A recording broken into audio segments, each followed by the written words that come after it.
Pierina, ¿vamos a esperar algo más o inicio? Estoy esperando que me des Sí, y ahora la justo vamos a indicación, pues. iniciar. Ah, ok, ok.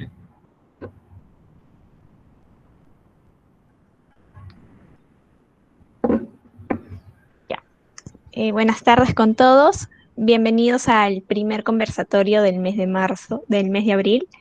Es el mes de la ornitología. El día de hoy tenemos la participación de un gran ponente que es el zootecnista Alex Franco. Él es trabajador del zoológico Cafán de Colombia. Antes voy a dar unas indicaciones para poder tener una ponencia amena. Les vamos a solicitar lo siguiente: que mantengan su micrófono y sus videocámaras apagadas, no faltar el respeto a los participantes ni al ponente, no interrumpir, y pues, para eso pueden ir dejando sus preguntas en el chat y estas preguntas van a ser respondidas al final del conversatorio. Entonces, como ya mencioné, hoy tenemos la participación del ponente zootecnista Alexander Franco. Él es egresado de la Universidad de Cundinamarca de Colombia. Tiene un diplomado en nutrición y alimentación de fauna silvestre en cautiverio de la Universidad Autónoma del Estado de Hidalgo de México y cuenta con 5 años de experiencia en nutrición de fauna silvestre y es el actual zootecnista del Zoológico Cafán Colombia. Les damos una gran bienvenida, es Alex Franco. Primero, muchas gracias por haber aceptado dar esta ponencia. Es un gran honor para nosotros tenerlo hoy como ponente y le damos el pase para que pueda iniciar. Y también antes, si puede prender su cámara para que la charla sea más amena, por favor. Sí, la estoy intentando prender, pero me sale como falla o no me quiere, no me la reconoce muy bien. Espérame un segundo, abro por Chrome el link, a ver si me abre la cámara. Sí, no hay problema.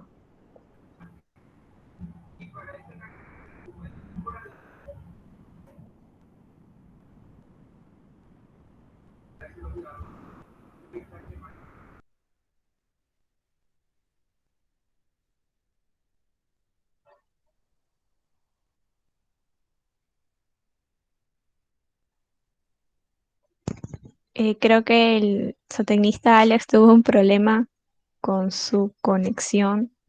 Vamos a esperarlo unos momentos.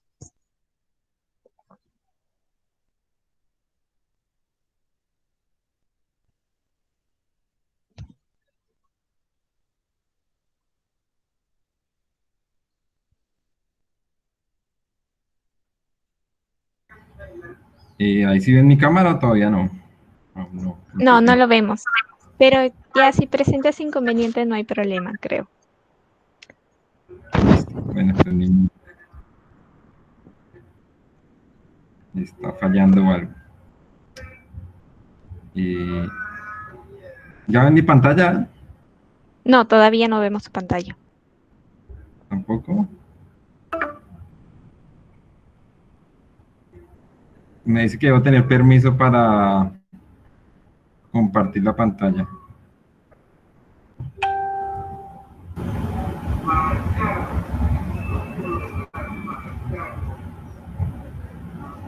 Creo que ahora sí.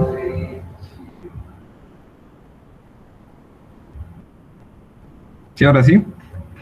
Ahora sí podemos ver su pantalla. Listo, muy bien.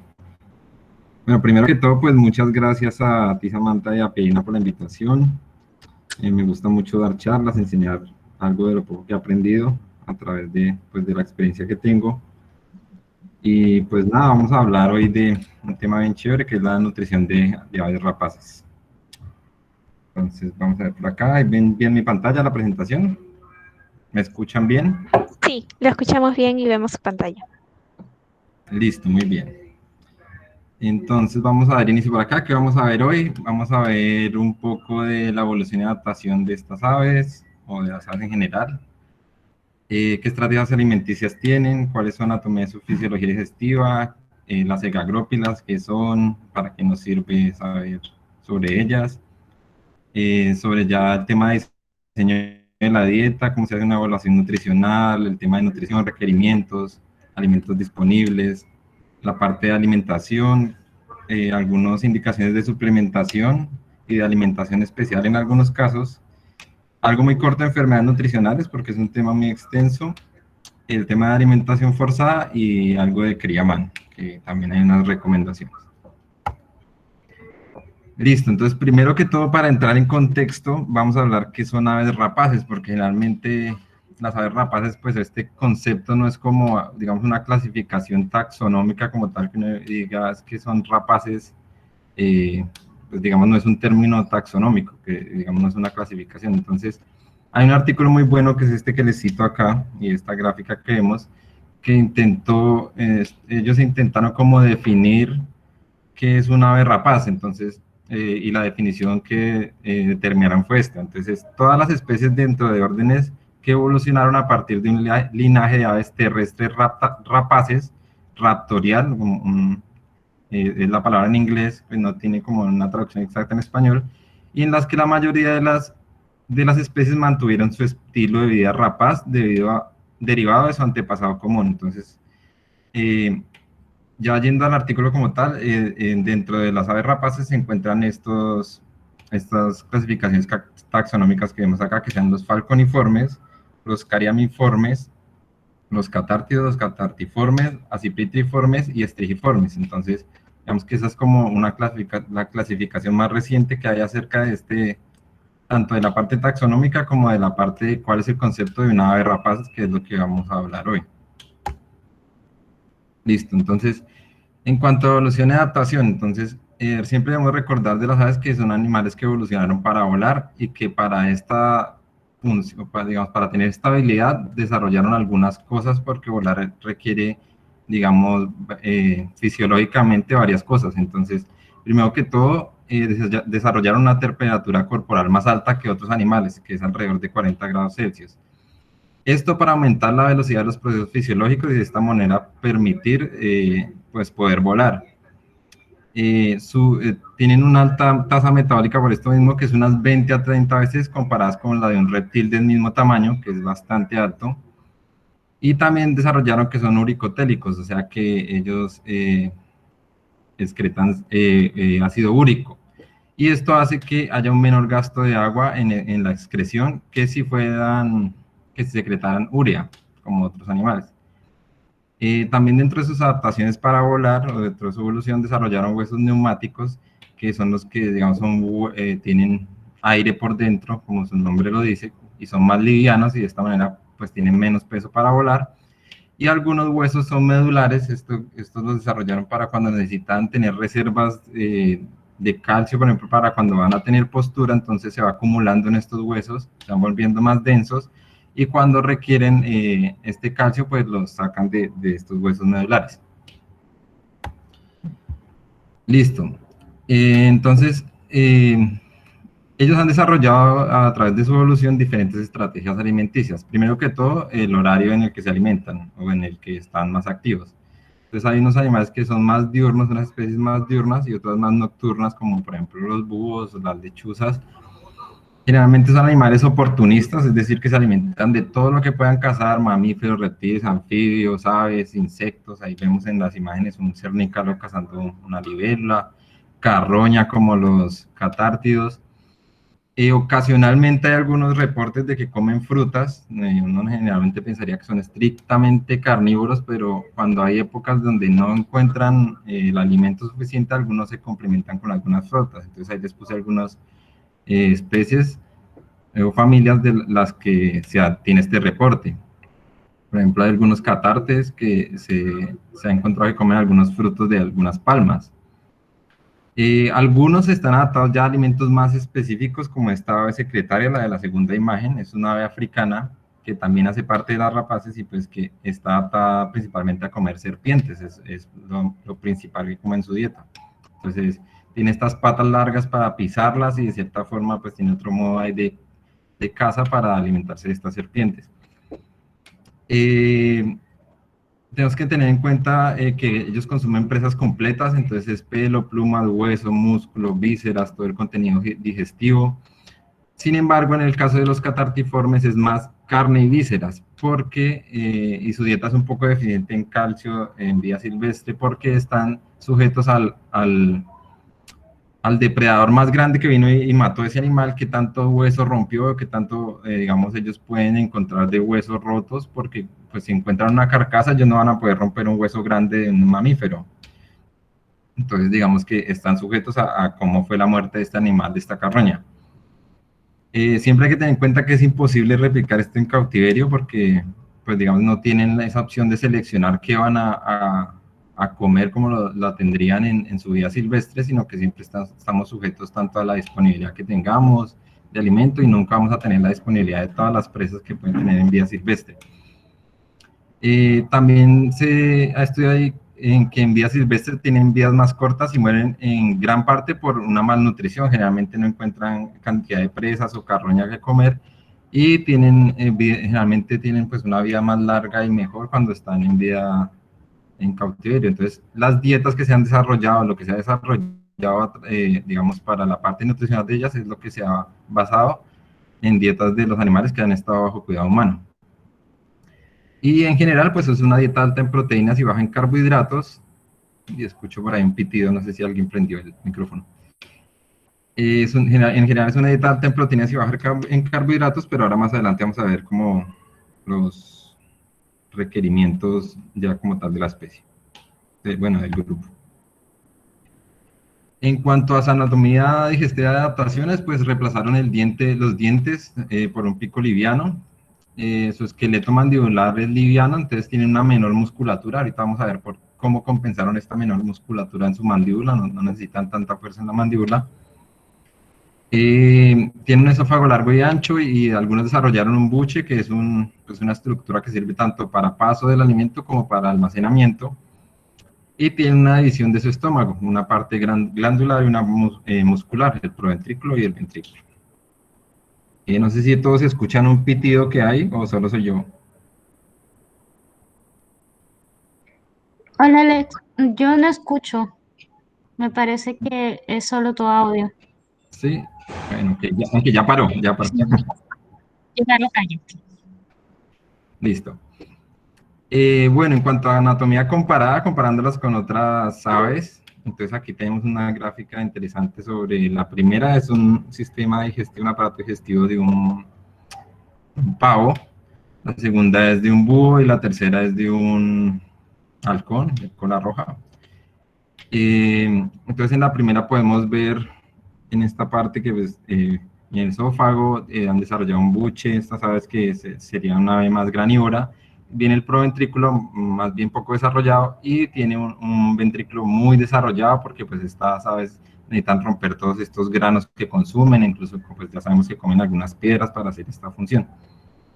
Y pues ya viene el intestino delgado y algunas han desarrollado también para aprovechar mejor algunas partes de estos alimentos vegetales, pues en algunos ciegos. Entonces, comparadas ya con por ejemplo, que sería el búho, pues vemos que tiene, digamos, es un aparato más simple, los estrigiformes no tienen buche, o nunca desarrollaron ese buche, está muy desarrollada esta parte del proventrículo porque es una digestión mucho más química, y vemos que la parte muscular como tal del ventrículo no es tan fuerte como en esta, que tienen mucha más musculatura. Algunos estrigiformes sí tienen aquí las partes de los ciegos, algunos están más vestigiales, por ejemplo, como en el caso aquí del reptil, que también es un sistema pues simple, en este caso no tiene buche, pero algunos sí tienen buche, algunos rapaces. Y también vemos que la parte del ventrículo no es tan desarrollada como si fuera una ave granívora porque no la necesitan, es un desarrollo más de la parte del proventrículo. Listo, vamos a ir desde el inicio del sistema digestivo mirando algunas cosas. Entonces, primero, en la parte del pico y la orofaringe, pues el pico es en forma de gancho y afilado. Lo que les decía, la fuerza de la mandíbula, apertura y cierre generalmente no es representativa, no son tan fuertes, pero los músculos de las patas y el cuello sí son muy fuertes, entonces esto les permite con este pico de gancho y con las fuerzas de su cuello y las patas sostener con las patas su presa y desgarrar la presa con este pico filoso. Algunas han desarrollado un diente tomial o diente de halcón, algunos halcones medianos o rapaces medianas, que les sirve para cortar vértebras de algunas aves que ellos cazan, que son más grandes o más pesadas que ellos, o digamos del mismo tamaño. ¿Por qué desarrollan esto? Porque, por ejemplo, las aves más grandes, algunas águilas y esto, pues tienen un gran peso y caen sobre su presa y tienen pues, mucha fuerza en las patas y esto para controlarla. Pero estos falconiformes, al ser más pequeños, más livianos y cazar animales un poco grandes, desarrollaron este diente para rápidamente capturar su presa y con este diente ayudarse para quebrar las vértebras de la presa. Vamos a ver por acá un video que yo tengo rápidamente para que vean cómo funciona este diente tomial. Entonces ahí nos da una representación de cómo ellos lo utilizan rápidamente cuando cazan, por ejemplo en este caso el ave, y rápidamente van al cuello para que puedan manipular más fácilmente su presa. Listo, la lengua no es protruible y es rostralmente firme y rugosa. Generalmente tienen poca gama de sabores, no tienen mucho gusto, son más de visión y de tacto. Y en algunos águilas y buitres, pues es una lengua curva. Tienen algunas proyecciones hacia el esófago, pues hacia la forma, digamos, que entra el alimento.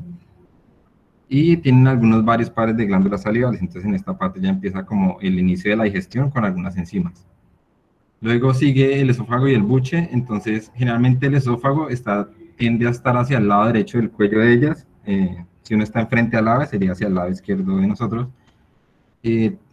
Todas tienen buche excepto las estriciformes. Esto nos indica también que al no tener buche tienen un menor consumo de alimento.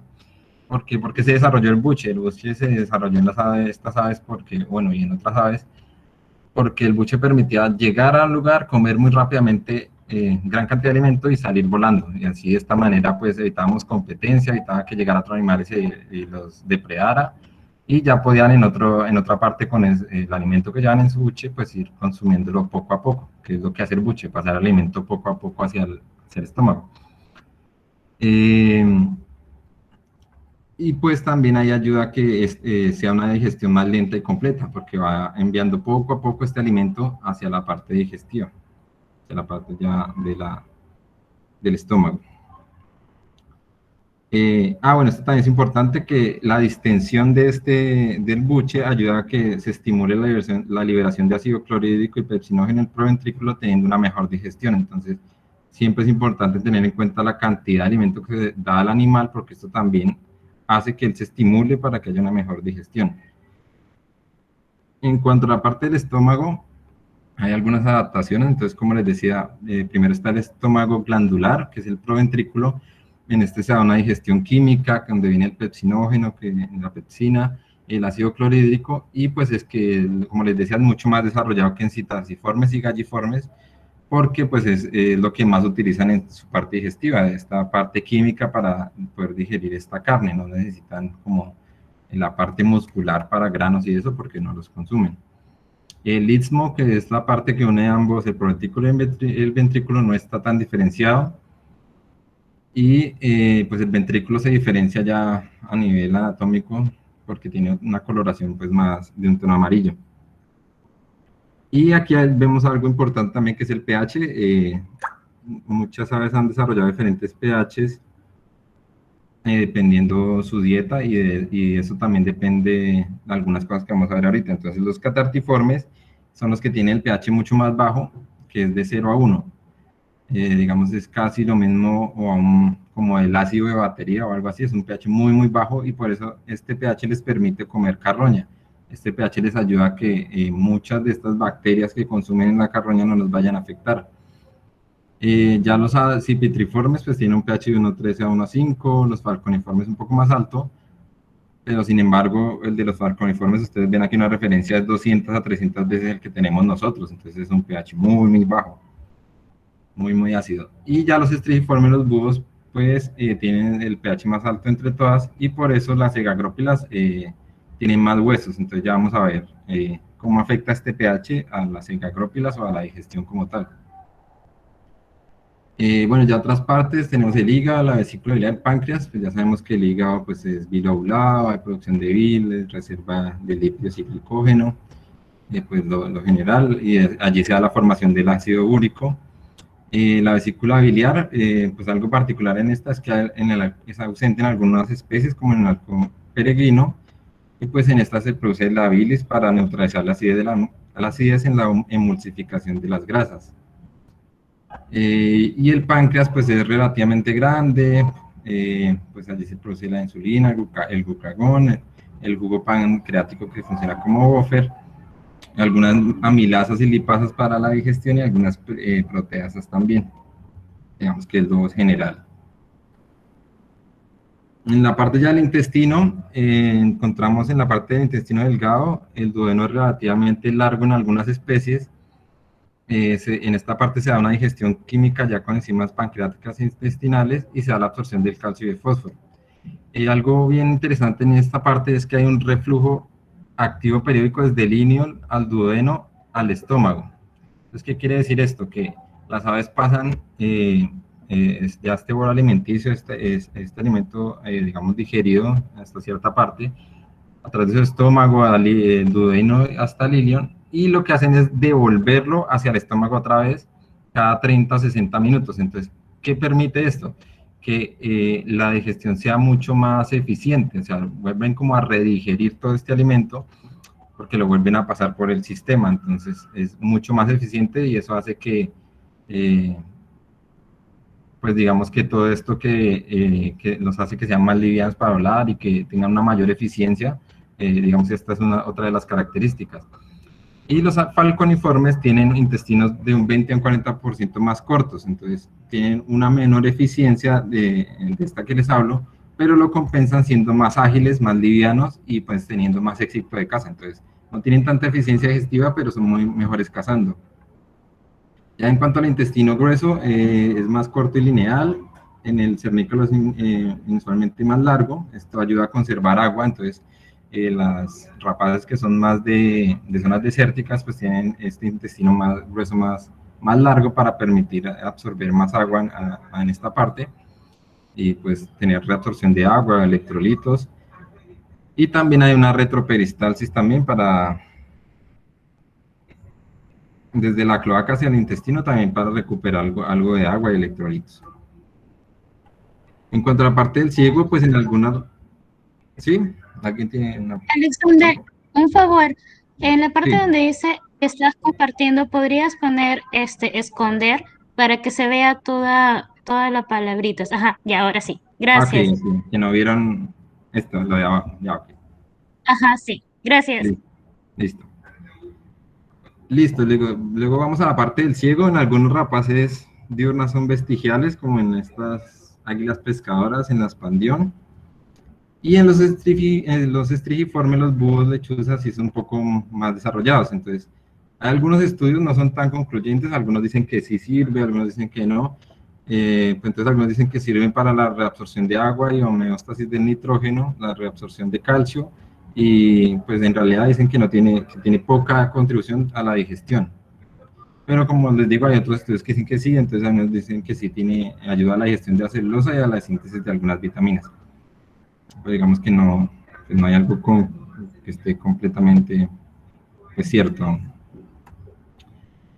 Listo, pasamos al final ya, aparte de la cloaca y la vejiga, como les decía, son uricotélicos, es que se secretan ácido úrico. Y aquí ya pues hay una particularidad ya más biológica de las buitres, y es que ellos tienen urohidrosis. Entonces no sé si conocen esto, que ellos se defecan las patas para pues, termorregular. Esto les ayuda a termorregular mejor, defecándose las patas. Por eso siempre uno les ve las patas a los buitres blancas. Listo. Vamos a continuar ahora con la parte de las egagrópilas. Entonces, ¿qué son las egagrópilas? Son bolo de partes no digestibles de la carcasa que han consumido el animal. Es algo que no es exclusivo de las rapaces, que a veces se cree que es exclusivo de este grupo de animales, pero no. Algunos córvidos, algunos paseriformes, algunas gaviotas también generan egagrópilas. La mayoría no poseen bueno, porque se dan estas gagrófilas porque la mayoría de estas especies no tienen enzimas queratinasas. Entonces la queratina no puede ser digerida. Entonces la queratina que está en pelo, plumas, uñas, escamas, en el exoesqueleto de insectos, pues no puede ser digestiva. Entonces lo que hace es que todo esto que no se digiere, aquí vemos que el animal consume su presa, luego va al proventículo, se hace la digestión con ácido clorhídrico y como no hay estas enzimas queratinasas, entonces no hay forma de digerir el pelo, las uñas y todo esto. Y lo que hace el animal es que acumula todas estas materias y luego las regurgita. Entonces, ¿cómo se da este proceso? Pues se aumentan las contracciones del ventrículo alrededor de 12 minutos, se da una retroperistalsis esofágica durante 8 o 10 segundos, generalmente es en la mañana, y algunas aves pueden comer varias veces antes de generar una, como los halcones, y algunas necesitan expulsarla, como algunos búhos, antes de volver a comer. Bueno, han medido algunos tiempos, dice que en las águilas es alrededor de 18 horas, las búhos tienen un menor tiempo, y como les decía, los búhos necesitan, cada comida genera una gagrópila y vuelven a comer. Los halcones generan una alrededor de 2 o 3 comidas. Entonces, digamos, hay una parte diferencial en ellos. Cuando no se da la expulsión adecuada, digamos que ya es algo común, que se sabe que cuando comen van a generar la gagrópila. Cuando no se da, digamos que es un problema médico urgente porque el animal puede estar obstruido o algo, entonces es importante de una vez informar a la parte veterinaria para que revise el animal. Ya dentro de recomendaciones, pues se dice que no se deben dar material para gagrópilas, o sea, aves insectívoras antes de los 20 días, algunos, por ejemplo, los cernícalos antes de los 20 días de eclosionados o de cría, pues. Y a las hembras en reproducción tampoco es recomendable darles presas que tengan demasiada gagrópila, porque esto va a generar que sea difícil su formación por la falta de espacio, pues va a estar ocupada ya por la parte de los huevos que está desarrollando, entonces no va a haber el espacio como para desarrollarlo. Aquí en las imágenes pues vemos cómo es una gagrópila, y ya al romperla esto vemos que se encuentran las uñas, pelo. Y acá en esta parte vemos que hay diferentes tipos de gagrópilas dependiendo qué es lo que consuma el ave. Entonces, por ejemplo, en esta primera se ven algunas agujas de abeto, entonces de una conífera, de una planta. Probablemente este animal come alguna presa que tenía en su sistema digestivo algunas de estas agujas de abeto de esta parte de las plantas, y por eso se dio este tipo de gagrópila. En la segunda ya es un animal que comió un ave, entonces se ven como los cañones de las plumas, y como más de una coloración de plumas, y ya esta es una gagrópila que se da cuando los animales consumen presas de mamíferos con pelo. Como les decía, pues aquí hay una tabla donde nos dice que si son falconiformes, entonces generan predominantemente sus gagrópilas son con pelo. Si son así pitriformes, entonces algunos son predominantemente pelo. Si son pandiónidos, que son piscívoros, pues es escamas y huesos. Y catártidos, pues material vegetal, pelo y muy poco partes de hueso, porque pues como estos tienen un pH mucho más bajito entre todos, pues el hueso lo digieren mucho mejor. Y los estrigiformes sí generan gagrópilas con pelo y huesos, porque su pH no es tan bajo, entonces no les permite digerir los huesos. Listo. Entonces eso era lo de las gagrópilas. Ya continuamos a la parte del diseño de la dieta. Entonces, ¿qué es importante al momento de diseñar una dieta, tanto para estos animales como para cualquier animal? Entonces, primero que todo, conocer la especie. Entonces, siempre que vamos a diseñar una dieta, hacemos una revisión bibliográfica de lo que más podamos encontrar acerca de la especie, qué hábitos alimenticios tienen, cuál es su comportamiento, su anatomía y su fisiología. También nos puede dar indicación de cómo dar alimento, qué alimentos darle, a qué hora, bueno, de qué forma. Todo nos va a indicar toda esta parte del conocimiento de la especie. Luego seguimos ya la parte individual. Entonces ya conociendo la especie, hacemos un análisis del individuo, cuál es su peso, qué condición corporal tiene, en qué estado está, si está mudando, si está en reproducción, si está en crecimiento. Entonces todo esto también nos va a cambiar el diseño de la dieta que generemos. la parte ya de requerimientos nutricionales, entonces en general no hay muchos estudios en esta parte para estas aves, hay algunos pocos, y ahorita vamos a ver algo de eso. Generalmente se basa pues en requerimientos de la NRC, que son requerimientos para pollos o gallinas domésticos, y pues en algunos libros y artículos científicos se van encontrando poco a poco datos acerca de sus requerimientos nutricionales. Y algo también súper importante al momento de diseñar una dieta es qué disponibilidad de alimentos tenemos nosotros en el centro que trabajamos, en el zoológico donde trabajemos, porque pues esto nos va a permitir decir qué es lo que vamos a utilizar con el animal, cómo vamos a diseñar la dieta. Entonces, como les decía, ya a nivel del individuo, entonces se hace pesaje y control, que es muy importante. Entonces, ¿para qué nos sirve este pesaje y control? Para evaluar y ajustar la dieta que desarrollemos, para controlar el peso de los animales y para identificar enfermedades. Entonces, muchas veces cuando el animal está consumiendo, pues tenemos el seguimiento del consumo de bien alimento, pero se empieza a bajar de peso, puede ser un indicador que el animal está enfermo. Pues de esta manera también nos ayuda a identificar que hay una posible enfermedad. Como ven ahí en las imágenes, pues dependiendo de la especie se puede empezar de formas diferentes. Estos búhos pequeños, pues se puede hacer un tamal y pesar animal. O el de abajo vemos una báscula adaptada con una percha ahí para posar las aves y para también pesarlas más fácil. Aquí hay algo interesante, encontré en un artículo que se utiliza cuando las aves, o que se puede utilizar cuando manejamos aves en ayuno, cuando tenemos aves que van a ser utilizadas en cetrería o en presentaciones, que necesitamos llevarlas a cierto peso para que vuelen. Entonces hicieron el cálculo de cuánto es la pérdida diaria de una ave en ayuno. Entonces esta fórmula, perdón, nos indica cuánto va a perder nuestra ave por cada día de ayuno. Entonces, ¿cómo es la fórmula? Hay una constante que es 24,27 por el peso vivo del animal en kilogramos elevado a la 0,73. Entonces, ¿qué quiere decir esta fórmula traducida ya o desarrollada? Pues, esto quiere decir que una ave de 1 kilogramo pierde alrededor de 28,27 gramos por día cuando la colocamos en ayuno. Entonces, de esta forma podemos hacer cálculos para si queremos llevar al animal a determinado peso, pues tenemos que ponerlo a ayunar tantos días, en lo posible, pues no días seguidos, porque también vamos a estresar el animal muchos días, pero sí nos ayuda a poder generar un cálculo de cuánto tiempo necesitamos, requerimos para poderla llevar al peso ideal. Y hay otra que dice cuántos días, que también es otra forma que nos dice cuántos días para perder el 25% del peso vivo. La fórmula dice que es el 9,7, una constante, por el peso vivo del animal en kilogramos elevado a la 0,276. Entonces, esto traducido a otras palabras, que dice que el ave pierde, una ave de 1 kilogramo pierde el 25% del peso vivo en 9,7 días. Entonces vemos que en 9 días es una pérdida de peso muy fuerte que pues nos puede afectar al animal, porque recordemos que perder un 30% del peso vivo, pues ya es prácticamente llevar un animal a emaciación, pues así muy rápidamente, si el animal ya está en un peso adecuado, ¿no? Listo, seguimos por acá. ¿Cómo se hace una evaluación nutricional? Bueno, de condición corporal en este caso.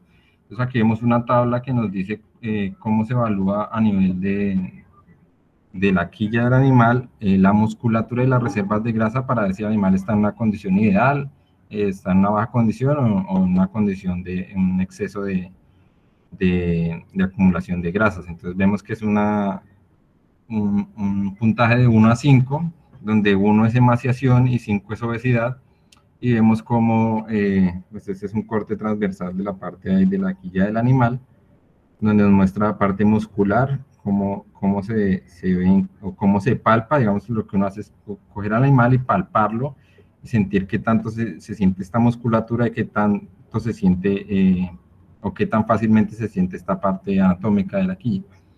Entonces, lo ideal es que se sienta un poco a la presión, pero ya cuando el animal se va colocando muy obeso, en un puntaje 4 a 5, pues ya se sienten reservas de grasa. Por ejemplo, en 5 ya no se siente tan fácilmente la quilla, ya está completamente cubierta de grasa. Y ya en los puntajes más bajos lo que se siente es que el animal tiene esta quilla muy pronunciada, no hay musculatura, entonces se siente ya prácticamente todo el hueso muy fácilmente. Entonces, de esta manera nos permite cualificar un puntaje y colocar, digamos, evaluar si el animal está en una condición ideal o no. Y de esta manera pues podemos manejar la dieta. Otra parte ya de la evaluación nutricional que también se puede dar es con las plumas. Entonces recordemos que las plumas es una estructura muerta, pero es una estructura que nos indica cómo fue el desarrollo, o nos puede indicar cómo fue el desarrollo o la alimentación de este animal durante el desarrollo de esa pluma. Entonces, pues están compuestas de queratina, que es una proteína, y es un registro de nutrición de alrededor de 6 meses. Entonces, aunque se deterioran con el tiempo y se cambian mediante la muda, pues hacer una evaluación nos sirve para mirar algunas cosas. Por ejemplo, algunas aves, cuando tienen una malnutrición, desarrollan estas líneas de estrés que se ven acá. No sé si algunos, me imagino que muchos las han visto. Entonces, esto se puede dar desde la parte nutricional como desde otras partes. Puede ser una malnutrición, una dieta baja en proteína. Puede ser porque ha sido privada de alimento, entonces no tuvo las suficientes, no llenó sus requerimientos nutricionales para desarrollar bien la pluma. Puede haber algún estrés medioambiental o puede haber algún estrés por transporte. Y lo otro también es la coloración, aparte de las plumas, la coloración de la cera y de las patas. Entonces, esta parte de la cera, que es de la coloración amarilla, y de las patas, aquí en el pico, pues en las patas, también nos da un indicador de cómo está el animal en cuanto a su nutrición, si tiene, digamos, sus requerimientos de carotenoides pues están llenos o están adecuados. Si estamos dando una dieta adecuada que genere una coloración viva, por ejemplo, si en el caso de esta águila, que es un color vivo, amarillo vivo, no un color opaco, que nos indicaría que no hay una buena nutrición. Bueno, esta gráfica que les coloqué acá está bien, pues fue un estudio que hicieron en una zona donde había fumigaciones con DDT, algunos de estos organoclorados que se utilizan en cultivos y demostraban cómo esto afectaba la circulación o la asimilación de los carotenoides en las aves, y que esto podía llegar a afectar incluso la parte reproductiva de ellas o la parte ya biológica de la selección de la selección y de la reproducción como tal, porque pues si digamos se guían por esta coloración para elegir a su pareja o demás, pues al afectar este metabolismo de los carotenos por estos herbicidas o fungicidas, pues podrían estar afectando la dieta. Entonces, aunque esta parte no tiene que ver completamente con nutrición, sí hay que tener cuidado de no usar estos químicos cerca de nuestros animales, porque podemos llegar a afectar desde otras áreas, por ejemplo, ¿no?, que están fumigando los jardines o las áreas donde están cerca las aves, pues podemos llegar a afectarlos de otra forma. Entonces hay que tenerlo en cuenta. Históricamente la nutrición de estos animales pues se basó en la observación de los hábitos que se veían en vida silvestre. Entonces, ¿qué pasaba? La nutrición de la rapaces, lo que hacía la gente era ir a observar cuáles eran los hábitos de los animales, sobre todo cuando había impacto sobre poblaciones cinegéticas o el ganado, y la gente empezaba pues ya a saber que este rapaz comía comía aves o comía conejos o mamíferos y demás. Una parte muy de observación al principio, y ya pues se fueron haciendo un poco más estudios. Sin embargo, la mayoría de estudios de nutrición en aves están enfocados en la parte productiva, y estos estudios pues no nos sirven prácticamente muy poco para las aves rapaces, porque pues tienen hábitos muy diferentes, son aves granívoras, de otro tipo de alimentación, y pues no nos serviría mucho acá. Y además que las aves son de diferente desarrollo. Algunas son precociales estas, y versus estas que son, digamos, estas domésticas son precociales, es decir, que precozmente se desarrollan rápidamente, ya cuando salen están preparadas para alimentarse y demás, a diferencia de las rapaces que son altriciales, que son aves que requieren un cuidado parental para su desarrollo y ya pueden estar listos, digamos, como para la vida como tal solos. Y pues son aún más particulares dentro de las atriciales porque son aves altriciales que vienen con plumón. Entonces, generalmente las aves altriciales no eclosionan con plumón, estas sí, las rapaces sí. Y otros estudios que se han desarrollado históricamente, pues principalmente se han desarrollado en citáceos y tampoco son estudios que sean útiles en la parte de rapaces porque pues son tipos de alimentación diferentes. Entonces, ¿qué tenemos o qué se sabe de ellas como tal? Entonces, que se alimentan de presas completas. Cuando se da una presa completa, pues generalmente la presa completa suministra todos los aminoácidos esenciales que requiere el animal. Dentro de esta presa completa encontramos pelo y plumas para sus agrópilas o escamas o demás. Y no es posible dar un suplemento, no es posible un suplemento específico para rapaces. Pues aún no hay mucho desarrollo en este tema de los suplementos. Pero generalmente cuando se da una presa completa, pues no requerimos de suplementar, porque se supone que la presa completa si es de buena calidad, ya vamos a ver ahorita algo de las presas, pues no requerimos la suplementación. Algo sí esencial en ellas es el ácido pantoténico, que lo encontramos en hígado y riñones. Entonces cuando demos una dieta o diseñemos una dieta, es importante incluir estas partes de la presa para que ahí vaya incluido este ácido y que sí es esencial en ellas. En algunas aves que son piscívoras, se requiere la suplementación con tiamina, sobre todo si los peces han sido llevados a procesos de congelación y demás, porque durante este proceso o durante el mismo proceso ya de que el pez muere, se desarrollan algunas tiaminasas y esto hace que se descomponga la tiamina rápidamente y pues al dársela a los animales durante mucho tiempo, estos peces que han sido congelados y descongelados, pues vamos a generar una deficiencia de tiamina que luego nos puede afectar al animal, nos puede desarrollar ahí una enfermedad nutricional. Es importante también que las agrópilas se dice que ayudan a mejorar las heces de los animales, entonces en cierta parte funcionan como la fibra en otros animales que nos ayuda a mejorar ahí las velocidades de paso. Y la composición de la dieta, pues al igual que en otras especies, es más crítica cuando son neonatos infantiles que adultos. Y pues se asimilan la vitamina D2 y no la vitamina D3. O sea, se debe suministrar vitamina D2 y no D3. Los alimentos, bueno, esta frase me parece importante, siempre la pongo en todas mis charlas, y que dice que los alimentos y no los nutrientes son la unidad fundamental de la nutrición. ¿Qué pasa?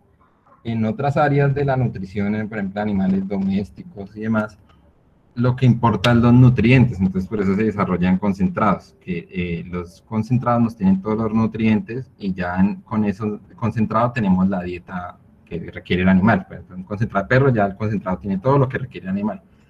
¿Qué pasa en fauna? En fauna no se debería utilizar tanto el concentrado, sé que algunos se utilizan porque se requiere complementar ciertas cosas de la dieta que no tenemos pues con los alimentos que tenemos disponibles, pero si hacemos, por ejemplo, si hiciéramos un concentrado para todas las especies y les diéramos solo concentrado, estaríamos obviando el comportamiento que necesitamos mantener en ellos, porque darle un concentrado no es mantener un comportamiento de que el animal coja una presa, la desgarre, tenga todo esto de la agrópila y demás, desarrolle todo un comportamiento. Entonces pues es importante que siempre los alimentos, o sea, alimentos en este caso serían presas completas, serían la unidad fundamental de la nutrición y no nutrientes, no como darle unos trozos de carne que tengan los nutrientes, ¿listo?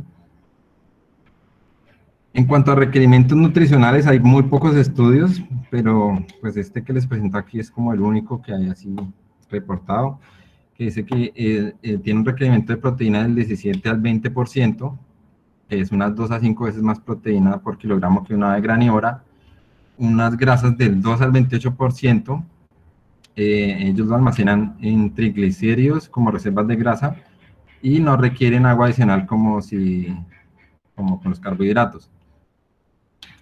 Y tiene un requerimiento de carbohidratos muy bajo del 2%, que en realidad es algo muy poco.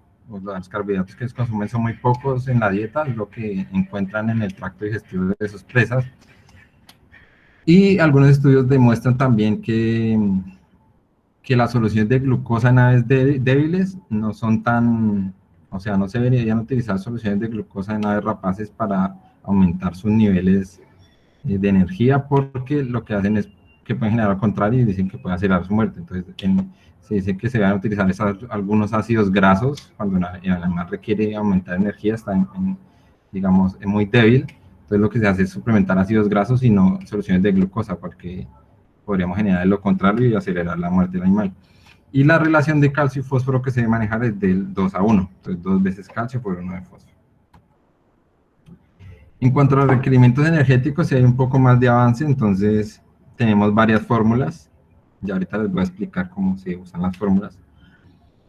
Entonces tenemos, bueno, primero que todo, no sé si todos sepan que es una tasa metabólica basal. Entonces, tasa metabólica basal es lo que requiere un individuo para cumplir sus funciones básicas sin hacer nada. Entonces, estarse quieto en un lugar, respirar, mantener el calor y todos sus metabolismos, sin hacer absolutamente nada. Esa es una tasa metabólica basal.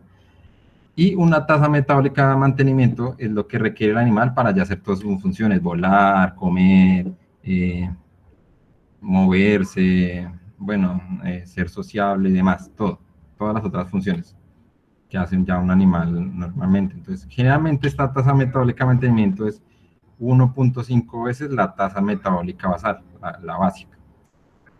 Entonces, ¿por qué les digo esto? Porque algunas fórmulas que vemos de requerimientos energéticos vienen en tasas metabólicas basales y algunas vienen en tasas metabólicas de mantenimiento, que ya sería el requerimiento que tiene el animal. Si hallamos, por ejemplo, esta primera fórmula que les presento acá. Entonces, hay varias fórmulas que se han desarrollado para aves y una es digamos, la que de las primeras que se desarrollaron fue el que dividieron las aves en dos grupos. Entonces, unas son las no paseriformes, que en este caso serían las aves que no son paseriformes, pues como el nombre dice, las aves que no son pajaritos. Los paseriformes son las aves que tienen forma de pájaro. Y como estas no son aves con forma de pájaro, entonces la fórmula que se desarrolló para este grupo tiene una constante que es viene en tasa metabólica basal, la básica, y es una constante de 78 por el peso vivo del animal en kilogramos elevado a la 0,75. Y el desarrollo de esta fórmula nos dice cuántas kilocalorías requiere el animal por día. Entonces, cuando utilizamos esta fórmula, luego de desarrollarla, debemos hallar la tasa metabólica de mantenimiento. Entonces, como les decía aquí, la de mantenimiento es generalmente 1.5 veces la metabólica basal. Entonces, lo que se hace pues, es multiplicar por 1.5 y ahí nos da los requerimientos energéticos. Ya hay algunas fórmulas más específicas, que es esta para rapaces, que nos dice que la tasa metabólica de mantenimiento es 110 por el peso de kilogramos a la 0,679, y también viene en kilocalorías por día. Entonces ahí vemos algunas referencias pues, de dónde se sacó cada fórmula. Y hay otras que desarrollaron aún más específicas, tanto para falconiformes como para estrigiformes, que también nos da pues, las tasas metabólicas de mantenimiento, pero vienen no en kilocalorías, que es por lo general lo que se utiliza, sino en kilojoules. Pues ya al desarrollar la fórmula tenemos que pasar estos kilojoules a kilocalorías para, pues, digamos, yo trabajo en kilocalorías, mis dietas, pues las manejo en esta unidad. Digamos, esto ya así se haya un requerimiento energético, ahorita vamos a ver un ejemplo. Y también hay, además de esto, de las fórmulas del requerimiento energético, algunos factores de ajuste. Entonces hay algunos factores de ajuste cuando el animal está en algún estado diferente a un estado normal, digamos. Entonces cuando está en inanición, en cirugía, tuvo una cirugía, tuvo un trauma, está en crecimiento, entonces lo que se hace es que se multiplica esta tasa metabólica basal que hallamos acá por alguno de estos factores, y de esta forma nos da un requerimiento más adecuado para cumplir las necesidades del animal que está pasando por alguno de estos factores. Entonces vamos a ver por acá un ejemplo. Entonces, por ejemplo, en este Spizaetus vamos a hallar la tasa metabólica o los requerimientos energéticos. Entonces, si utilizamos la forma de no paseriformes, que es 78 por el peso vivo en kilogramos al 0,75, y si este es un animal de 850 gramos, entonces se desarrolla la fórmula del 78 por 0,85, porque es en kilogramos, elevado a la 0,75. al desarrollar esta fórmula nos dice que el animal tiene 69, necesita 69 kilocalorías por día en su tasa metabólica basal, solo como si estuviera quieto sin hacer nada, solo sus funciones básicas. Y para pasarla ya a una de mantenimiento, donde pueda cumplir sus otras funciones de moverse, volar, comer y demás. Entonces multiplicamos este valor por 1.5 y nos da unas 103 kilocalorías por día. Entonces esto sería ya el requerimiento energético como tal del individuo. Y en el otro caso, si utilizamos, por ejemplo, la fórmula para rapaces, entonces la constante es 110 por el peso vivo en kilogramos a la 0,679, pues se reemplaza el 0,85 kilogramos, y al desarrollarla nos va a dar una tasa metabólica de mantenimiento de 98,5 kilocalorías. Entonces vemos que es muy cercana a la otra, y aquí ya como es una fórmula de tasa metabólica de mantenimiento, no se requiere hacer esta multiplicación que hicimos acá. Si queremos ajustar por ejemplo, si el animal tiene un trauma leve, entonces ¿qué hacemos? Multiplicamos esta por el factor de ajuste de un trauma leve, que es 1.2. Multiplicamos estas kilocalorías por 1.2 y nos dice que el animal requiere estas kilocalorías para, como requerimiento. Ese es su requerimiento. Listo. Otra parte importante en cuanto al diseño ya de las dietas, ya sabemos cómo se llama un requerimiento nutricional, ya sabemos cuáles son sus requerimientos, un requerimiento energético, ya sabemos, más atrás vimos los requerimientos nutricionales. Aquí vamos a ver cómo o cuál debe ser la cantidad de alimento que se suministra dependiendo el tipo de animal y su peso. Entonces aquí tenemos dos líneas. Digamos que esta gráfica la desarrollé respecto a varias fuentes de información y respecto a lo que yo he trabajado con algunos animales. Entonces, la línea azul es el peso de rapaces respecto al porcentaje del peso vivo que debe consumir de alimento, y esta línea más verde claro es el peso de los buitres respecto a la cantidad de alimento que debe consumir del porcentaje de peso vivo. Entonces, por ejemplo, si tenemos una rapaz de 200 gramos, lo que deberíamos darle es un 25% de su peso vivo. Esto quiere decir que le deberíamos dar unos 50 gramos de alimento.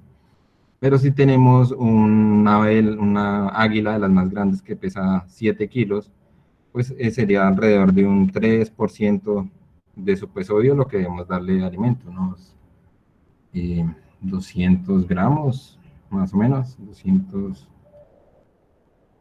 Sí, creo que 10%, unos 200 gramos. Y para los buitres, pues cambia un poco por su tipo de alimentación. Entonces, si tenemos un buitre de unos 1.200 gramos, se da alrededor del 20%. Pues si tenemos ya un cóndor, un animal de entre 3.000 y 7.000 gramos, pues el consumo va a ser alrededor del 5 al 6% de su peso vivo. Entonces, esto es importante para cumplir tanto la parte biológica del animal de cuánto consume, como para llenar, por ejemplo, el buche de la cantidad de alimento que le damos para hacer que el animal tenga una mejor digestión.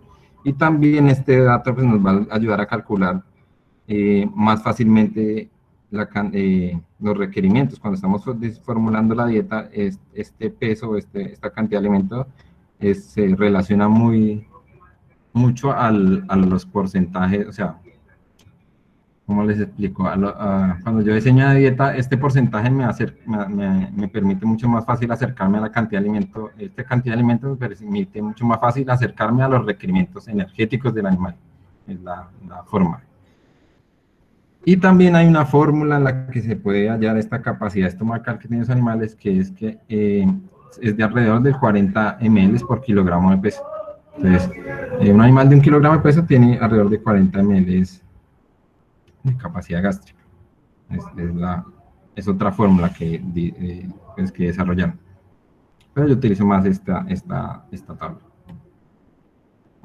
Listo, ahora vamos a hablar un poco por acá de las presas. Entonces, vamos ya de tiempo, me pasa mucho. No sé si hay suficiente tiempo, porque pues todavía falta un poco y qué tal me alargue mucho, Samantha. Continuar normal, no hay ningún problema. Listo. Y bueno, vamos a hablar de varias presas que se utilizan. Entonces, primero son los que se utilizan mucho, son pollitos de un día. Se consideran erróneamente que la gente o se cree que tiene la misma nutrición de un huevo, pero en realidad esto es equivocado porque cuando se desarrolla el embrión cambia esta composición nutricional, es más alta en proteína y más baja en grasa, tiene buenos niveles de vitamina, es un poco bajo en calcio, pero es una presa que es bastante adecuada para las rapaces, se puede utilizar muy bien. Otras presas que se utilizan, y es importante también tener en cuenta la edad sí, la edad en el desarrollo que tienen estas presas, son las codornices. Entonces, si las obtenemos de la parte de producción, hay algunas que nos sirven más que otras. Entonces, si obtenemos codornices de 5 semanas, que son machos que no son productores de huevos, entonces generalmente son animales muy pequeños, bajos en grasa, bajos en vitaminas, liposolubles, y generalmente no son adecuadas. Estas codornices de 5 semanas no serían adecuadas para la nutrición de nuestras rapaces. Ya cuando son de 6 a 8 semanas son los que son más adecuados para rapaces. Pero cuando son generalmente producidos para alimento, entonces hay algunas de estas codornices que se utilizan para producción de huevos, hay otras para carne. Las más adecuadas son las que se producen para producción de alimento. Tienen una adecuada relación calcio-fósforo, aunque pueden ser un poco bajos en vitamina E. Cuando ya sí hay otras que también se pueden comprar, que son codornices de 8 meses, que son cuando ya son descartes de producción de huevos, son muy económicas, pero no se deben utilizar porque tienen pues demasiado contenido de aunque tienen demasiado contenido de vitaminas, nos pueden transmitir enfermedades porque han pasado por una producción, han estado con muchas aves, en un ambiente pues diferente, y nos pueden transmitir enfermedades a las rapaces, y además que tienen mucha grasa. Además, y otro punto es que pudieron haber sido probablemente vacunadas, y estas vacunas nos generan efectos adversos en las rapaces, nos pueden generar problemas reproductivos, o hay reporte de que puede generar problemas reproductivos. Y ya hay otras que en algunos países, no en todos, se producen, que son codornices suplementadas con vitamina E, que se producen específicamente para la alimentación animal de rapaces. Entonces son más costosas, tienen buen nivel de vitamina E, y pues serían ideales porque pues están, digamos, generadas para este tipo de alimentación, pero pues son más caras y no son fáciles de conseguir. No en todos los países se tiene esta práctica. En cuanto a ratones y ratas, pues los ratones no se deben utilizar mucho, son más costosos, tienen altos niveles de vitamina A, altos contenidos de grasa, son más bajos de contenido proteico que una rata, entonces son poco usados. Si necesitamos una presa pequeña, pues es mejor utilizar una rata joven que un ratón. Y las ratas sí son una presa más adecuada porque son altas en vitamina E. Cuando son juveniles son más altas en vitaminas, entonces sería más ideal utilizar ratas juveniles, no tan adultas, porque además las ratas grandes ya tienen mayor acumulación de grasa, porque ya, digamos, cuando han cumplido sus requerimientos, que son más altos en crecimiento, ya se empiezan a engrasar, a tener más grasa, y no nos sirve para lo que requerimos en nuestras dietas. Y pues son mejores en términos de bioseguridad que dar presas como aves. Entonces es mucho menos probable que un ratón nos transmita una enfermedad a nuestras aves que un pollo o una codorniz nos transmita una enfermedad. Hay otros que también se utilizan como hámster, entonces estos tienen un tracto digestivo largo, sin embargo se deben eviscerar porque tienen unas vísceras muy grandes por su tipo de alimentación, y generalmente si no son consumidas en su totalidad por las aves, pueden quedar por el área y pueden atraer otros animales. Y además se deben desollar, o sea, se les debe quitar la piel porque tienen demasiado pelo, entonces no son tan indicadas porque este exceso de pelo pues nos genera demasiadas egagrópilas, y al tener demasiado pelo hace que si el animal consume esta presa o estas presas va a comer mucho pelo y poca carne, porque va a quedar menos espacio, entonces también nos puede disminuir la ingesta. Los conejos son ya otra presa, es una buena fuente de proteínas, son bajos en grasa. También se les debe remover el intestino por las mismas razones, tienen un intestino muy largo, muy grande, y se debe tener especial cuidado que tiene en cuanto a los huesos largos y su espina. Deben ser quebrados en partes. Entonces, en esta gráfica, que sale en un libro que consulté, que es bien interesante, dice que aquí hay un rapaz un halcón de Harris, que se tuvo una obstrucción por una parte de una espina de un conejo. Entonces, tuvo una obstrucción porque el hueso es muy largo y pues genera una impactación ahí en el animal. Entonces, es importante que cuando demos estas presas con huesos muy largos, pues tratar de romperlos o quebrarlos para evitar este tipo de problemas pues ya médicos. Dentro de otros alimentos se utiliza la res, pues es un alimento excelente en proteínas, sin embargo, pues es muy poco, tiene muy poco balance de calcio y fósforo si se da solo la parte de la carne, pero es muy bueno cuando se utiliza en demostraciones públicas. Entonces, si vamos a mostrar en vuelo, una sesión de cetrería además, pues está socialmente mejor visto que dar una presa. A la gente no le gusta mucho, es menos estético, aunque sea lo más natural, pero pues nos puede servir para eso. Y otras, pero pues digamos, si utilizamos carne de res, siempre es importante suplementar tanto con parte de vísceras como con parte de suplementar el calcio para no evitar este desbalance, ¿no? Generemos este desbalance. Y carnes como el cerdo y el caballo, pues se dice que no se deben utilizar porque ya tienen demasiada proteína, nos puede generar demasiado nitrógeno, que nos puede generar una enfermedad como la gota en nuestros animales, entonces no se debe usar. Ya otras aves con alimentación pues ya más diferente, que serían los peces, pues las piscívoras se pueden alimentar con mamíferos, no tienen problema. Digamos que no hay problema en alimentar una ave piscívora con mamíferos. Hay algunos problemas con peces de criaderos que son altos en grasa, entonces hay que tener cuidado con esto. Es preferible utilizar pescado fresco. Y algunas, por lo que les comentaba, algunas especies de peces, bueno, esto es importante, algunas especies de peces contienen tiaminasas, no todas. Entonces hay algunos listados que uno encuentra cuáles especies de peces tienen tiaminasas y cuáles no.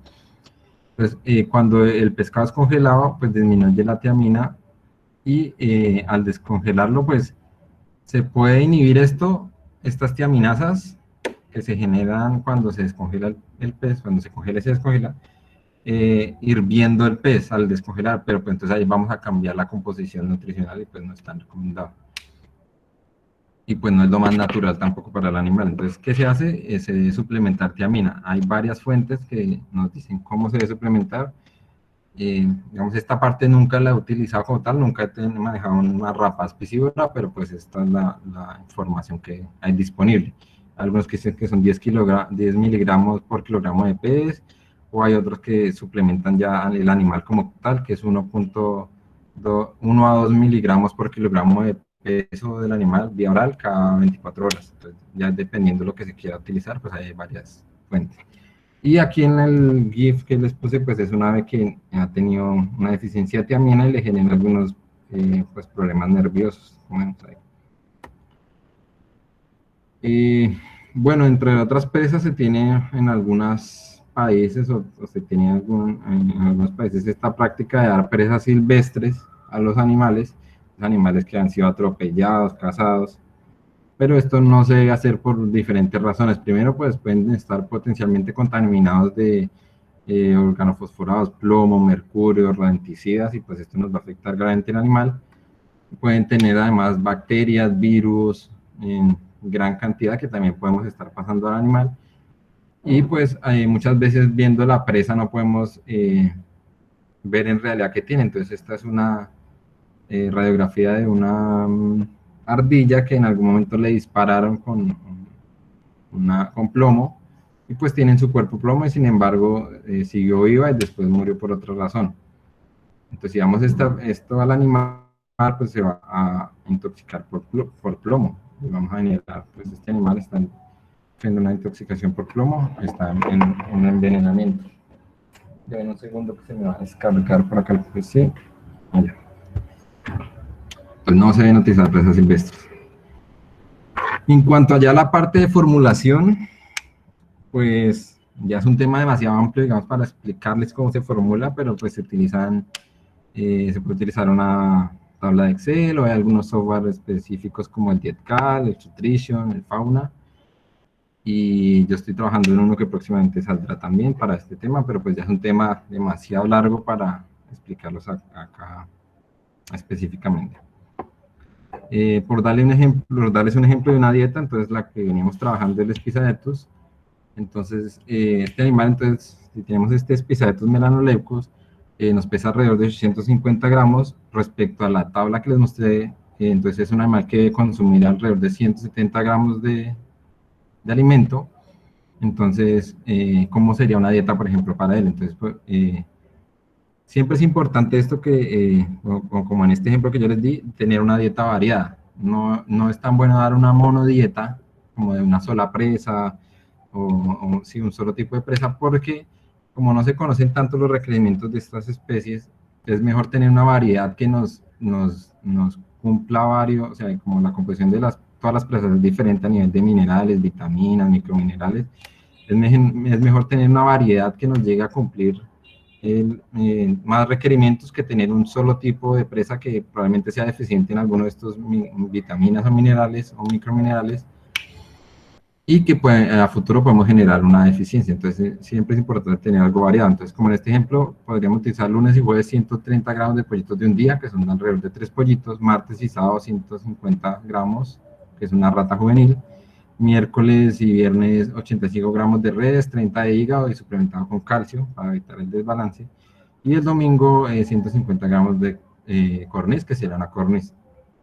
Y, por ejemplo, suplementar con VitaHot, que es esto lo puse como ejemplo. Yo no utilizo pues este tipo de suplementos porque en el país no hay, pero es como por darles un ejemplo. Y como sus hábitos alimenticios que ya se buscó son diurnos, entonces una hora de alimentación, bueno, sería por ejemplo las 2 de la tarde, para que al siguiente día en la mañana generar la egagropia. Entonces esta sería una dieta de ejemplo.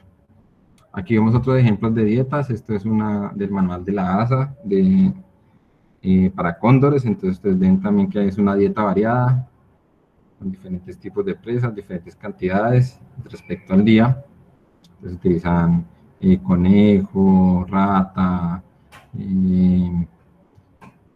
esto es, no sé qué es el spin, se me pasó ahorita. Alguna dieta carnívora también ya que utilicen en algunos países, que ya es preparada, ¿no? Y como estas dietas húmedas para animales como perros y gatos. Entonces siempre es una dieta variada, y miremos aquí que respecto pues a las composiciones pues cambia, o a las presas cambia la cantidad de alimento, respecto al día también cambia la cantidad de alimento. Otra parte ya es la alimentación como tal. Entonces generalmente todas las rapaces pueden llegar a consumir presas muertas, a excepción, o es muy difícil, de las pandionidae. Para las pandionidae, las aves de trabajar bajo cuidado humano, porque no consumen fácilmente presas, y pues se alimentan de peces. Entonces es difícil tenerles todo el espacio para que pesquen estos peces. Es difícil de manejar en cautiverio, son difíciles. Entonces las demás pues son más fáciles con presa muerta, no hay ningún problema. Importantes datos aquí sobre la alimentación: siempre alimentar sobre superficies limpias, bandejas, piedras, troncos, pero nunca sobre sustratos, porque los sustratos como tierra, piedras, gravilla, se pueden ir pegando a la presa, y poco a poco esto se puede ir acumulando en el sistema, nos puede generar obstrucción. Siempre es importante el tamaño de la presa, que sea un tamaño adecuado, que el animal pueda consumir entero. Recordemos que no desgarran un poco el alimento, pero que los animales lo puedan consumir. Se puede utilizar el ayuno cuando hay baja actividad para ayudar a controlar el peso. Y es importante que tener esto en cuenta: las rapaces son de hábitos, entonces es siempre importante colocar las presas en el mismo lugar. Y si tenemos, esto nos ayuda si tenemos varias aves en un mismo aviario, alimentar con aves va a evitar que hayan, digamos, inconvenientes, peleas entre ellas. O si ya tenemos inconvenientes, se pueden utilizar barreras visuales para que una no vea nuestro alimento de la otra, y siempre pues que sea la misma hora, así, porque pues son muy de hábitos. Y súper importante siempre utilizar guantes, porque puede que el ave nos confunda el alimento con la mano, y pues vamos a tener ahí un accidente. El alimento vivo no es muy recomendable a menos que sea procesos de rehabilitación donde el animal se requiere evaluar que el animal sí caza para poder ser liberado, porque si dejamos muchas veces las presas ahí en el área del animal y nos vamos, puede que estas presas, si es una rata grande, por ejemplo, la rata termine atacándonos al animal no, pues le puede generar heridas graves.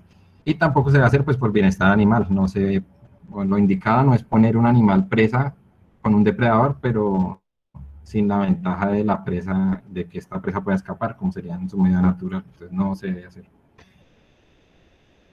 Y lo que les indicaba, se deben romper los huesos largos al alimentar aves que sean de menores a 1 kilogramo, porque nos puede generar perforaciones o obstrucciones. ¿Cuáles errores hay en esta parte alimenticia? Dar aves de mala calidad, sobrealimentar, dar monodietas, creer que una dieta para una especie no sirve para otras especies porque esto no es tan adecuado. Por ejemplo, hay algunas aves que requieren dietas altas en grasa, como por ejemplo estos Falco columbiarius, requieren una dieta más alta en grasa por su tipo de alimentación. Y si le damos esta dieta a una ave que sea más insectívora, como un cernícaro, una rapaz más pequeña, pues vamos a generar que si es una dieta alta en grasa y los insectos que come este animal son bajos en grasa, al final vamos a generar un síndrome de hígado graso por excesos de grasa. O, por ejemplo, es la ave secretaria que yo les comentaba, que es ofiófaga, que come serpientes. Entonces, esto es una dieta baja en energía y alta en calcio y fósforo.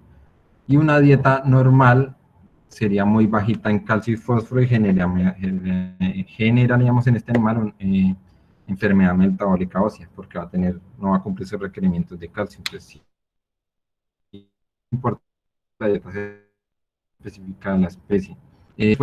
Se puede dar un error que es la sobresuplementación, como no hay muchos suplementos bien desarrollados para estas especies, se utilizan para los que son para otras especies domésticas y podemos generar un problema ahí. Y lo que les decía, si no da una dieta con presas completas, requiere poca o nula suplementación. Otro el almacenamiento inadecuado de alimento o dar alimentos que hayan sido medicados. Entonces, huevos que hayan sido medicados, como huevos de pavo, o presas que hayan sido tratadas con algunos coccidostatos. Hay estudios que dicen que pueden generar infertilidad a futuro en las aves. Y ya en cuanto a condiciones de manejo que nos afectan la parte nutricional, entonces puede que tengamos un recinto, un exhibidor mal diseñado. Si tenemos un recinto que no tiene la suficiente iluminación solar, sin ninguna barrera, y esto nos va a hacer que el animal tenga deficiencias de vitamina D, porque requiere al menos 45 minutos de luz solar no filtrada al día para generar una adecuada vitamina D. O una mala higiene del recinto. Entonces, si el cuidador o el que esté a cargo del animal no recoge lo que el animal deja todos los días, estas grasas se pueden poner rancias y esas grasas rancias nos pueden generar problemas de diarrea o enfermedades en el animal.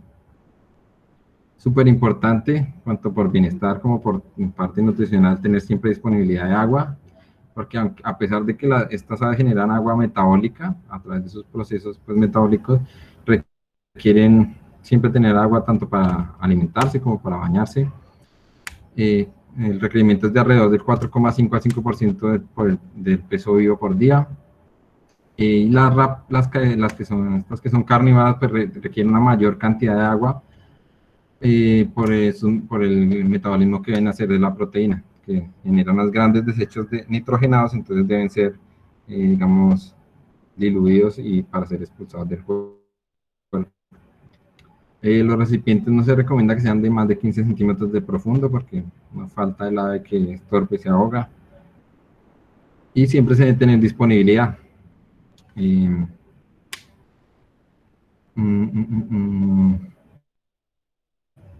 Bueno, algo importante es que cuando se almacena el alimento, siempre debemos tener en cuenta que el almacenamiento en congelación es un proceso que deshidrata las cosas también. Entonces, si almacenamos carne en congelación, cuando la descongelemos, es una carne que va a tener menor cantidad de agua. Entonces, siempre que se va, por ejemplo, a dar una carne que ha sido descongelada, por ejemplo, en los casos de alimentación a mano o forzada, se debe hidratar primero esta carne porque ha bajado su cantidad de agua. En cuanto a la parte de suplementación, es importante suplementar calcio y vitamina D durante el crecimiento y cría de los animales.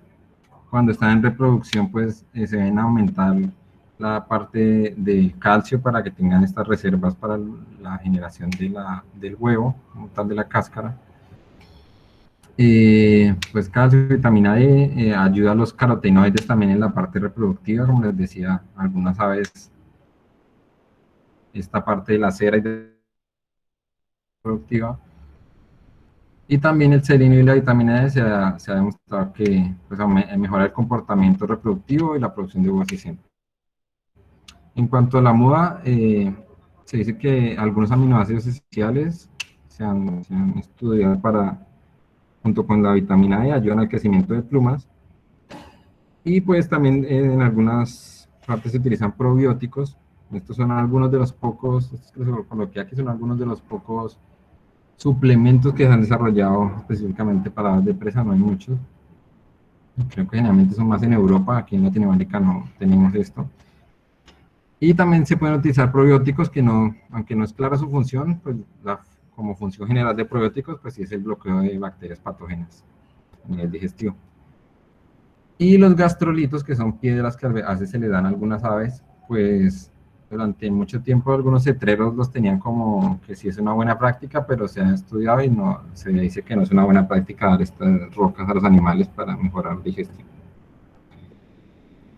Listo. En cuanto a la parte de alimentación especial o específica, algunas alimentaciones especiales, en cuanto a neonatos, animales incompetentes que no han desarrollado todavía su inmunidad, entonces es súper importante que la preparación de estos alimentos sea súper higiénica y se recomienda dar algunos probióticos los primeros 14 días.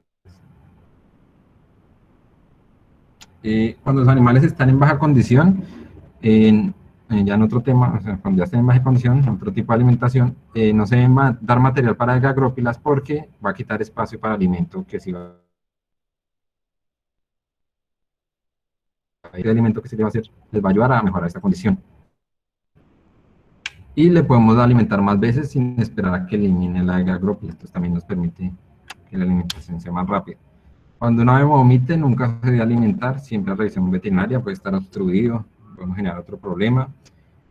Si el animal nos pierde condición, como les decía, con consumo normal, puede ser por dos condiciones, o que está enfermo, o que tiene una ineficiencia digestiva. Entonces, se debe tratar a un animal con similar a baja condición, que no va a dar alimentos para algagrópilas.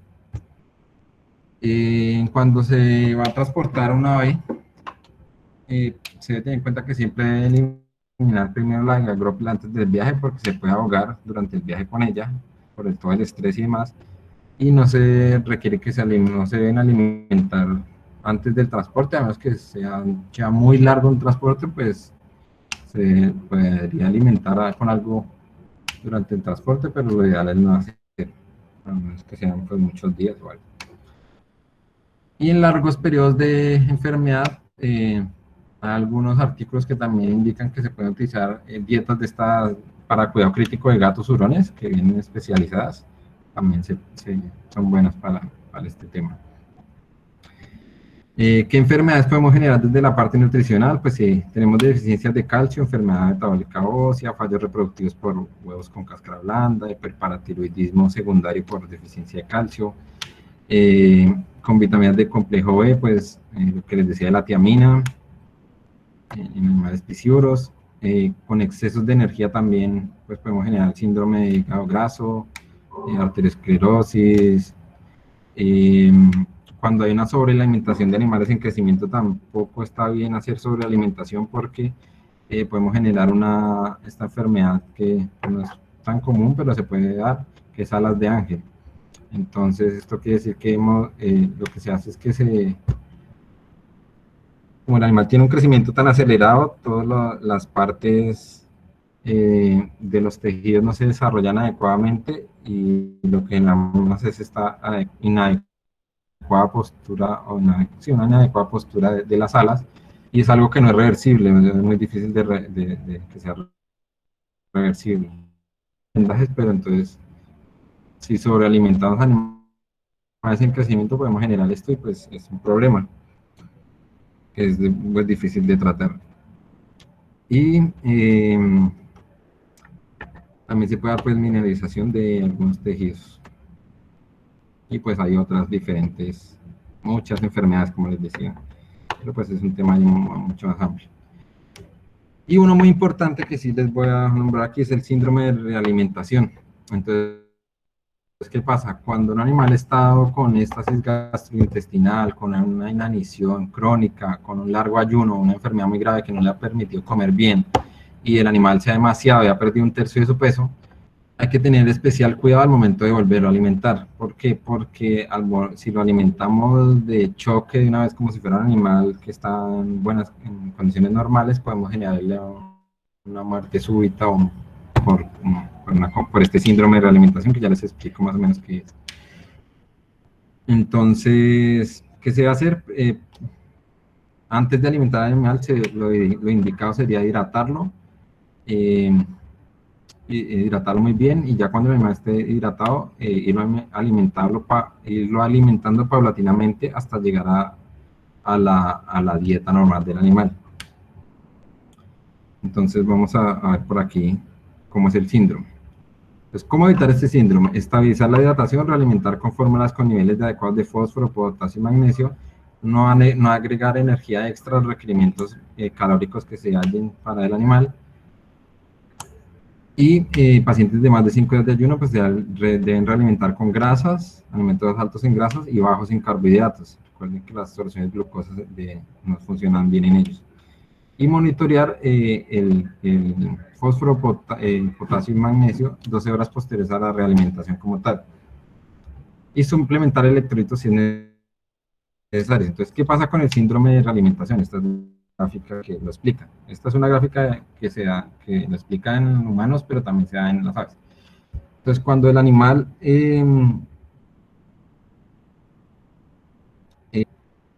y malnutrición, entonces lo que hace es que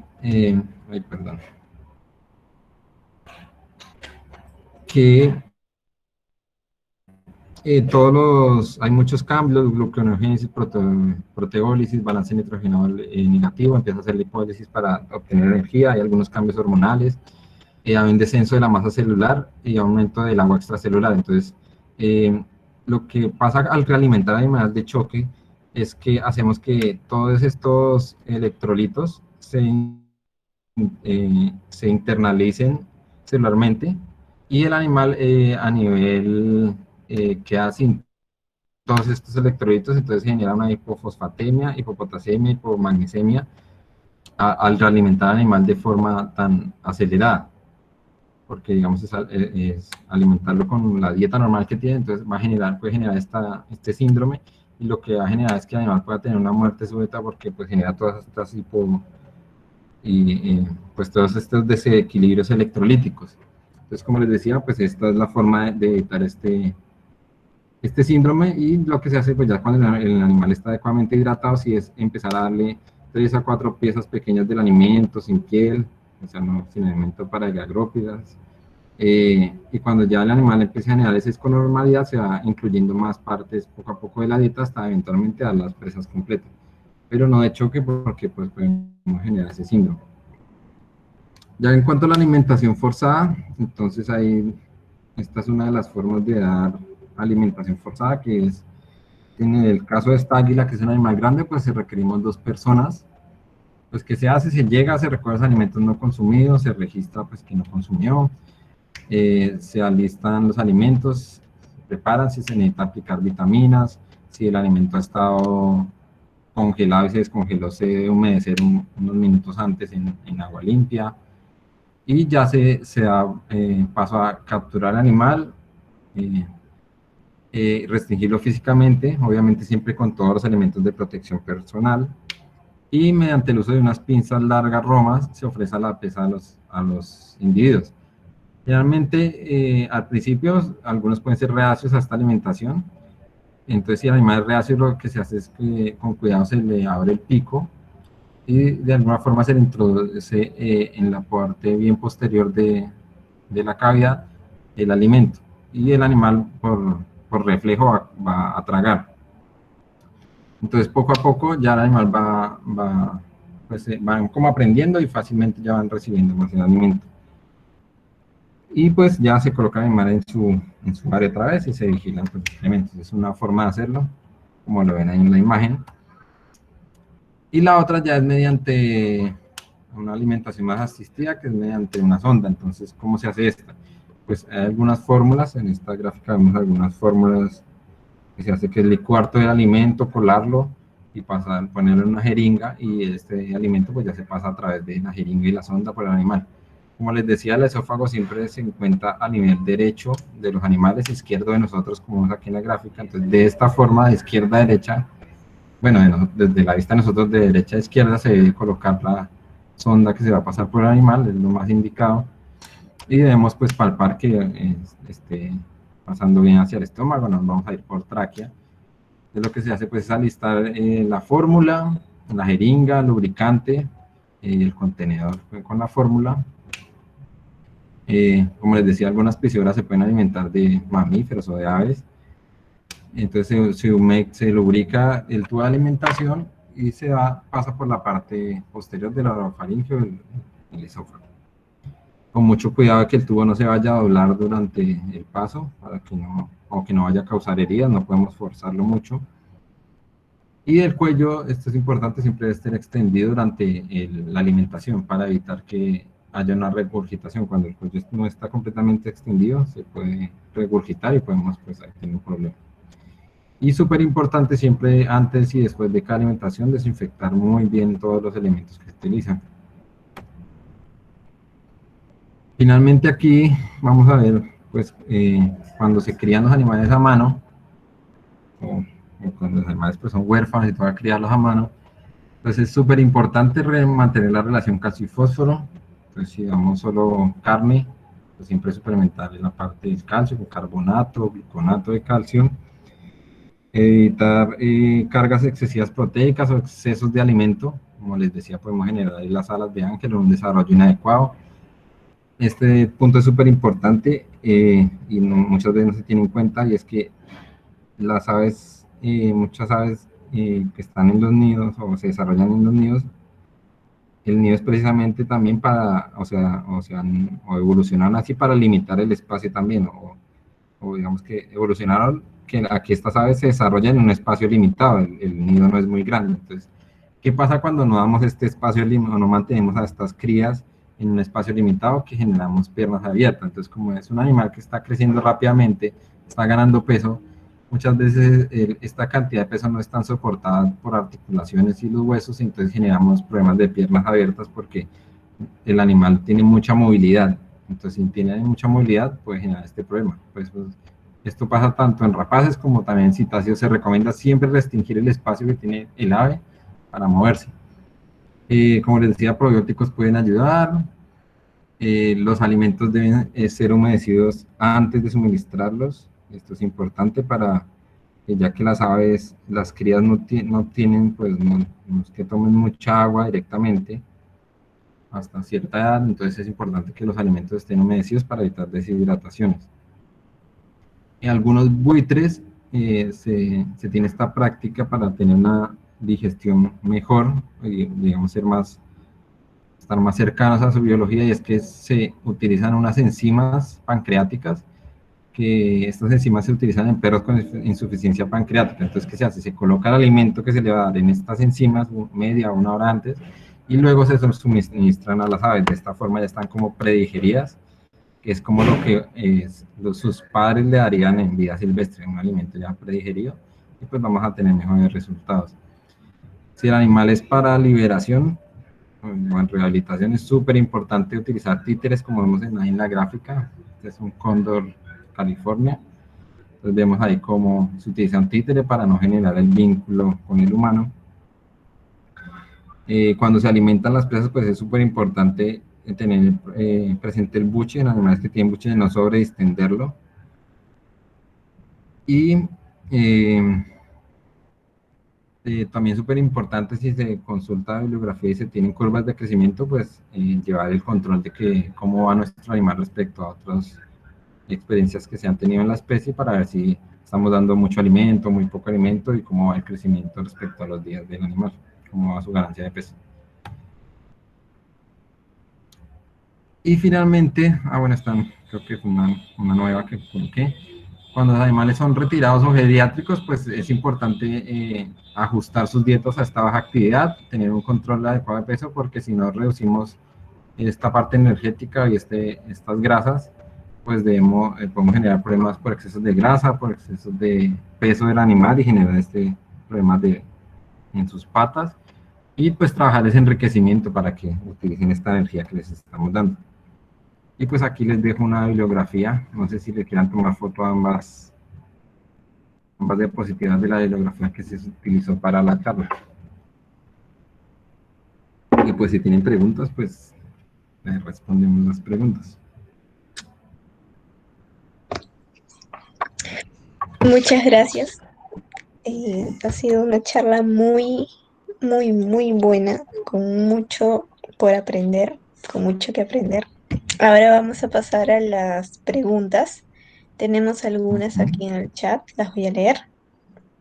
¿Listo? La primera pregunta es, en los cóndores, ¿cuáles son las condiciones o características para una colecta de Egagrópida? Y en estos tipos de aves, ¿cómo detectar en su plumaje si están mal nutridas o está siendo afectado por algún contaminante? Pues generalmente no entendí muy bien la pregunta de las egagrópilas. ¿Cómo así que la colecta de las egagrópilas? O sea, no entiendo.